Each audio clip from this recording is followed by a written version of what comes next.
Welcome back, you guys, and a lot of NBA players are on different teams from last season, whether that was through free agency or a trade about a month ago.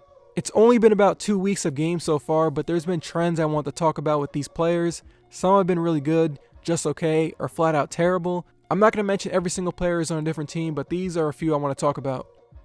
At the time of this video, Chris Paul is leading the Phoenix Suns to the first seed in the Western Conference. They are tied with both LA teams. People had the Phoenix Suns making the playoffs, but this start to the season has been better than I expected. Their last 2 wins especially, road wins against Denver and Utah, which are hard places to play even without fans, or some fans, because Utah had some in the stands. CP3 is doing exactly what he did with the OKC Thunder last year. You see the smart managing of the game on both ends of the floor that's going to put him in the Hall of Fame when his career is over. His overall counting stats aren't the best, but the assist to turnover ratio is amazing. 8 assists to only 2 turnovers per game. You saw that in the game against Denver where the Suns began to fall apart late in the third quarter and in the middle of the fourth quarter with a lot of careless turnovers. Then CP3 comes in late in the game in the fourth. He calms things down and closed the game with a fading mid-range shot. Obviously it's very early and the Suns' schedule has some tough games ahead, so we will learn more about them as a group, but I don't see why this team isn't a top 5 playoff seed at the end of the season. They can definitely do that. Seth Curry was traded from the Mavs to the Sixers to help simplify the Sixers' offense and provide spacing for Ben Simmons and Joel Embiid, and that's exactly what's happening. Seth has been crazy accurate from 3 so far this season. Seth doesn't just provide spacing where a defense says, okay, we gotta at least get a hand up on him when he's shooting. No, it's make sure you're within a foot of his jersey so he can't get a clean look at all. And that helps so much with the floor spacing because if a play breaks down, Seth can dribble drive for a mid-range shot or a layup. If Ben or Joel have 2 defenders on them, they can kick it out to Seth for a 3-pointer, or he will quickly move the ball to the next man. He is about as ideal of a secondary guard as you can get for their current cap situation. That's what you need when you have players that prefer not to take 3-point shots. You surround them with all-time great 3-point shooting to make up for that. John Wall has looked pretty agile in his first 2 regular season games back in years. That one thing he does where he pretends like he's casually dribbling or waiting for a screen, then he quickly does a crossover dribble into the paint for a layup, it got me pretty hyped, honestly. That's something he did a lot in Washington to take advantage of slower defenders. The 3-point shooting hasn't been that great, but I'm not really expecting it to be. I've seen him trying a lot harder on defense so far. The thing with John's defense is that he has always competed on the ball, but what's always been bad about his defense in the past is that he falls asleep when his matchup doesn't have the ball, and he's not the best at getting over screens. I'm not going to debate who won the trade between the Wizards and Rockets. I've seen people saying, oh, the Wizards should have kept John Wall. To me, we need to wait at least 25 games before we can make a judgment on that, but Wall is way ahead of schedule than what I thought. DeMarcus Cousins has been the backup center for the Houston Rockets so far this year, and sadly that's probably the role he's going to be playing for the rest of the season. He's going to be a matchup dependent player. Like in the most recent game, Houston went to a real small lineup that put David Nwaba in because Sacramento was spreading the floor. Cousins is going to have a hard time keeping up with those lineups. It's only been 2 games and limited minutes, but I wanted to mention DeMarcus in here because it's good to see him play. Again, it's going to be matchup dependent at this point because Christian Wood is a real player. It sucks that Cousins is not going to be a starting contributor because of the injuries, but he's still a rotation player because of his size and shooting. Statistically, the New Orleans Pelicans have one of the better defenses this year, and part of that is because of Steven Adams. I'm still not a huge fan of this fit on offense with Zion and Ingram, but the Pelicans needed some stability for their bad defense last year, so for now it's been good. Steven Adams has been doing all the things that made him a quality center in OKC in New Orleans. Hopefully Adams can stay healthy and play for most of the 72 games, because if he is even out for a little bit, their interior defense and rebounding is going to collapse. Jackson Hayes and Melly and whoever else they have are not up for the task of playing extended minutes right now. Jeremy Grant has already way exceeded my expectations as an offensive player so far. I was very skeptical of him having more responsibility as a creator on the Detroit Pistons. There was nothing with the Nuggets outside of a few stretches where he was really given chances to manage an offense. I didn't like the free agent signing at the time, but I've been completely wrong about it so far. He's farther along in his outside shooting and scoring than I thought. You are not going anywhere if he's your first or second option because he's not a playmaker, but 23 points per game on 44% shooting and 5 free throw attempts per game isn't bad so far.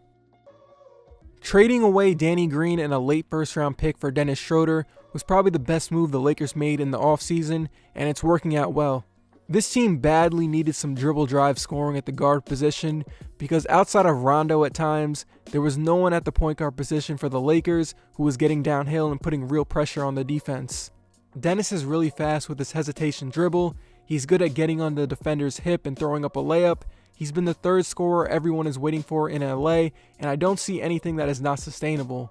LeBron and AD are going to take random nights off, so he's going to have no problem taking on more responsibility as a scorer and passer. The only thing I was maybe worried about with Dennis is that he could be bothered by touches or playing time or something because it's a contract year, but that doesn't look like it's going to be a problem. Serge Ibaka has completely changed the style of this 2021 Clippers team, especially during crunch time.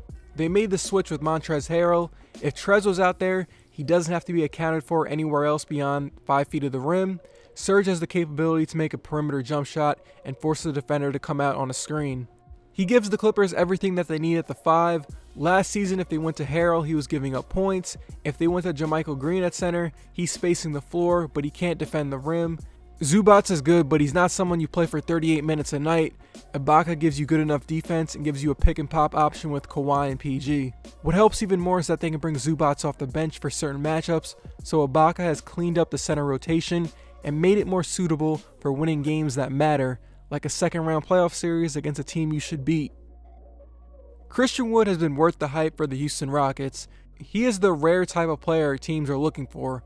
A 6'10 player that can dribble, shoot, run the floor, and finish at the rim. Those guys are really hard to find, and when you combine that with competent playmaking around him, he's going to take advantage of it. The counting stats he's putting up are crazy. The Rockets were smart to bring him in, and they got him on a good deal. Him and James Harden are currently the highest scoring duo in the NBA, better than KD and Kyrie, better than Dame and CJ, better than LeBron and AD. I think he will be okay going forward without Harden because he is skilled, but I want to see them playing together at least to the trade deadline. In a James Harden trade scenario, the Rockets would get back quality players and they'd still have John Wall, but it would not be the same because Harden's IQ as a passer would be missed. I'm sure you've all seen how bad Kelly Oubre has been for the Golden State Warriors this year. Like, not just, oh, he's in a bad shooting slump. No, he's in a historically bad shooting slump and he doesn't get to the free throw line. And that's not even the worst part of it. He is in the last year of his contract. This might be the worst contract year I can remember in a while. He's 25 years old, and who knows what kind of long-term contract he will get after this. I'm sure Suns fans who watched all their games last year would have a better idea than me. I never thought he had this great basketball feel, but it has to be worse than whatever he did with the Suns. He's averaging 10 points per game and shooting 32% from the field. To be fair, he finally had a good shooting game against Portland where Steph had 62 points. And the worst part of it is that the Warriors went deep into the luxury tax to bring in Kelly Oubre. He's getting paid $14 million. I'm sure Joe Lacob and the other Warriors owners will be fine. They have a lot of money and I'm sure they're getting help with loans. But it's still going to be interesting to see what the Warriors are going to do financially because it's a lot of money to be dishing out to a team that's not competing for a title. Bogdan Bogdanovic of the Atlanta Hawks was a free agent signing I immediately liked. I wanted him out of Sacramento and wanted to see Trey with some actual players next to him, so I was excited to watch him with the Hawks. One thing I noticed is that Bogdan is hitting a lot of threes right in guys' faces. The shots I've seen him make, it's not like Trey or John Collins are demanding attention and Bogdan is eating off those open looks. A lot of these have been right over tight defenses. His counting stats have been lower than usual, but he's hitting his threes at a 40% clip. The spacing he's supposed to provide around Trey has been there. Something to pay attention to though, once the Hawks get healthy with Chris Dunn and Danilo Gallinari, what are his shot attempts going to look like? In one game against Brooklyn, Bogdan took 14 shots, but then the next game he only took 6. Then against Cleveland a day later, he took 12 shots. There's going to be variance in how much he's involved, so I wonder if that will ruin his rhythm and maybe other guys' rhythm. He's not a guy who takes like 18 shots a game or anything, but I'll be paying attention to see who gets shots every night in Atlanta. Okay, so I didn't talk about some players like Kevin Durant, Eric Bledsoe. I just wanted to talk about these specific players. I have some other video ideas for players I didn't mention. I want to let the season play out a little bit before I talk about some other players, so I'll see you guys then.